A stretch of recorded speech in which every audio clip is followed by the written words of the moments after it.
इतक्या प्रेमाने जर औषध लावून मिळणार असेल तर कुठलीही वेदना सहन करेन मी. ही अशी काळजी कोणीतरी करणं हे मी कधीच अनुभवलं नव्हतं. खरंच समीर, खूप खूप थँक्यू तुम्हाला. काही म्हणालात का? नाही नाही,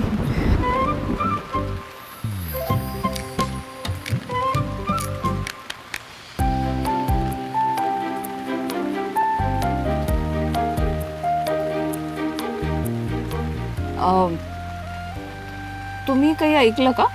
नाही नाही, पण मला असं वाटलं कोणीतरी मनातल्या मनात जोर जोरात बडबडतंय. मनातल्या मनात कशाला बोलायचं ना माणसाने. जे काय वाटतं ते असं मोठ्यानं बोलायचं. पण मी काही बोललेच नाही ना.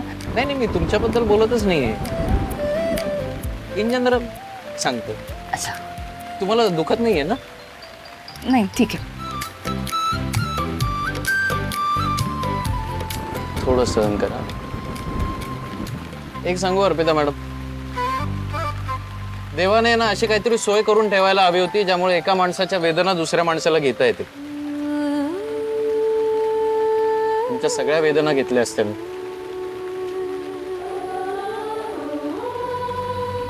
आणि मी दिल्या असत्या.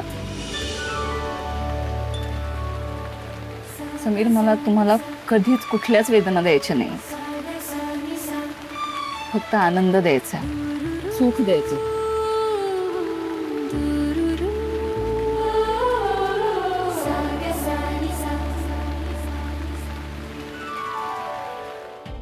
ही बाई दी आणि जिजूंच्या संसारात सतत विष घालवत असते. तिला माझ्या दीची जागा घ्यायची असते, पण स्टिल तिला कोणी थांबवण्याचा प्रयत्न सुद्धा करत नाही. दी आणि जिजूंचं लग्न झालंय तर हिने आता जरा विचार करून बोलायला हवं ना.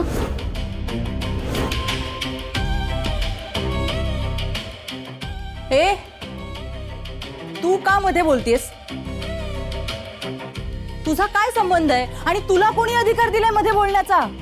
आणि तेही तुझी फडतूस बहीण घरात नसताना.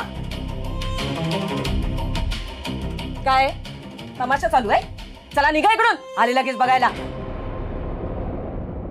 काय ग, हे असं चुरू चुरू बोलायला तुझ्या बहिणीने शिकवलं वाटतं. सांगून गेलीये यांच्यावर जरा पहारा ठेव, मी नसताना व्यवस्थित त्रास दे, यांना कमी वाटायला नको माझी. हा काय नाही गाई, आपण काही बोलत नाही ना म्हणून डोक्यावर बसल्या त्या दोघी, नाहीतर काय. आणि काय तोंड वर करून बोलतेस? अगं ही राजसी कुठे, तुझी ती फडतूस अर्पिता कुठे? काय तुलना तरी आहे का दोघींमध्ये? नाहीच आहे, तुलना नाहीच आहे. माझ्या दीची आणि ह्या बाईची तुलना होऊच शकत नाही. अगं तेच तर बोलतेय मी, तुलना नाहीच होऊ शकत. तुझ्या बहिणीचं शिक्षण किती? हा, तुला माहितीये ही किती शिकली आहे? अगं बाहेरून शिकून आली आहे, बाहेरून. एवढी मोठी डिग्री आहे हिच्याकडे. आणि आमच्या घरातले प्रॉब्लेम ना ही सोडवते. लक्ष्मी आहे ग, माझ्या घराची लक्ष्मी आहे ही. तुझ्या त्या फडतूस बहिणीला जमलं असतं काय हे सगळं? उलट माझ्याच मुलाला कामाला लावलं असतं. आयुष्यात आल्यापासून ना त्रास वाढवून ठेवलाय त्याचा कशाला? आमच्या सगळ्यांचा त्रास वाढवून ठेवलाय तुझ्या बहिणीने. काकू, माझ्या दीनी नाही त्रास वाढवलाय, या बाईमुळे तुम्हाला त्रास होतोय. अहो हिच्यामुळे तुमचं घर जाणार होतं, माझ्या दीनी तुमचं घर वाचवलं. निकी काम डाऊन, निकी प्लीज. हो, गेलं सुद्धा तुझ्या दीमुळेच होतं. नाही नाही नाही, माझ्या दीनी हे घर कायम बांधून ठेवण्याचा प्रयत्न केलाय. ही राजसी वाळवी, हो वाळवी. तिला वेळीच लांब करा, नाही ते ही अख्खं घर पोखरून काढेल. काय बोललीस तू? माझ्या घरात उभा राहून माझ्या राजसीबद्दल असं बोलतेस?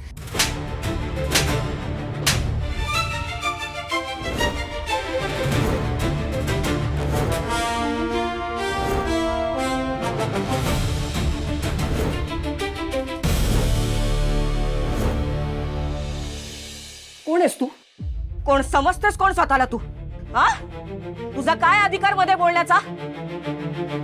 माझ्या घरात उभा राहून माझ्या पाहुण्यांचा पाण उतारा करतेस, तुझी हिंमत कशी झाली का?